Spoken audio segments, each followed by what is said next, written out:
Luke chapter 20. The authority of Jesus' question. One day, as he was teaching the people in the temple courts and preaching the gospel, the chief priests and teachers of the law, together with the elders, came up to him. "Tell us, by what authority are you doing these things?" They said. "Who gave you this authority?" He replied, "I will also ask you a question. Tell me, John's baptism, was it from heaven or from men?" They discussed it among themselves and said, "If we say, 'From heaven,' he will ask, 'Why didn't you believe him?' But if we say, 'From men,' all the people will stone us, because they are persuaded that John was a prophet." So they answered, "We don't know where it was from." Jesus said, "Neither will I tell you by what authority I am doing these things." The parable of tenants. He went on to tell the people this parable.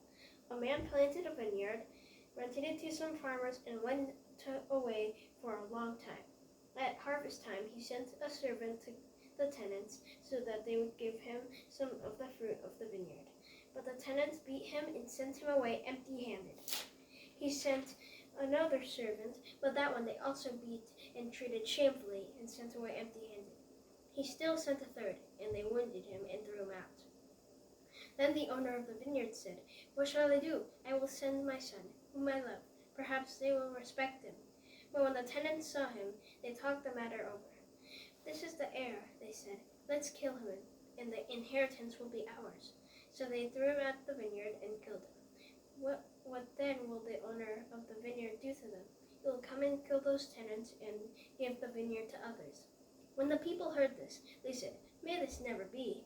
Jesus looked directly at them and asked, "Then what is the meaning of that which is written? 'The stone the builders rejected has become the capstone. Everyone who falls on that stone will be broken to pieces, but he on whom it falls will be crushed." The teachers of law and chief priests looked for a way to arrest him immediately, because they knew he had spoken this parable against them. But they were afraid of the people. Paying taxes to Caesar. Keeping a close watch on him, they sent spies who pretended to be honest. They hoped to catch Jesus in something he said, so that they might hand him over to the power and authority of the governor. So the spies questioned him.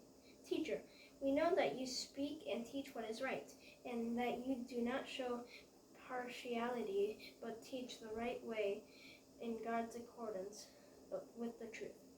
Is it right for us to pay taxes to Caesar or not?"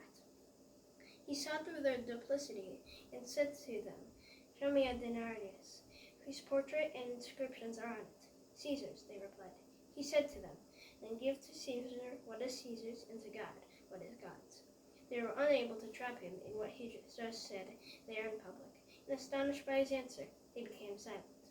The resurrection and the marriage. Some of the Sadducees, who say there is no resurrection, came to Jesus with a question.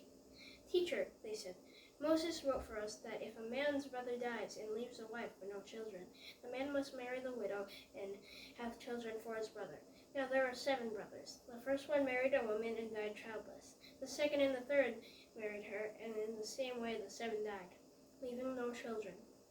Finally, the woman died too. Now then, at the resurrection, whose wife will she be, since the 7 were married to her?" Jesus replied, "The people of this age marry and are given in marriage, but those who are considered worthy of taking part in that age and in the resurrection of the dead will neither marry nor be given in marriage. And they can no longer die, for they are like angels. They are God's children, since they are children of the resurrection. But in the account of the bush, even Moses showed that the dead rise, for he calls the Lord the God of Abraham and the God of Isaac and the God of Jacob. He is not the God of the dead, but of the living, for to him all are alive." Some of the teachers of the law responded, "Well said, teacher," and no one dared to ask him any more questions. Whose son is the Christ? Then Jesus said to them, "How is it that they say the Christ is the son of David? David himself declares in the book of Psalms, 'The Lord said to my Lord, sit at my right hand until I make your enemies a footstool for your feet.' David calls him Lord. How then can this be his son?" While all the people were listening, Jesus said to his disciples, beware of the teachers of the law. They like to walk around in flowing robes and love to be greeted in the marketplaces and have the most important seats in the synagogues and the places of honor at the banquets. They devour widows' houses and for a show make lengthy prayers. Such men will be punished most severely.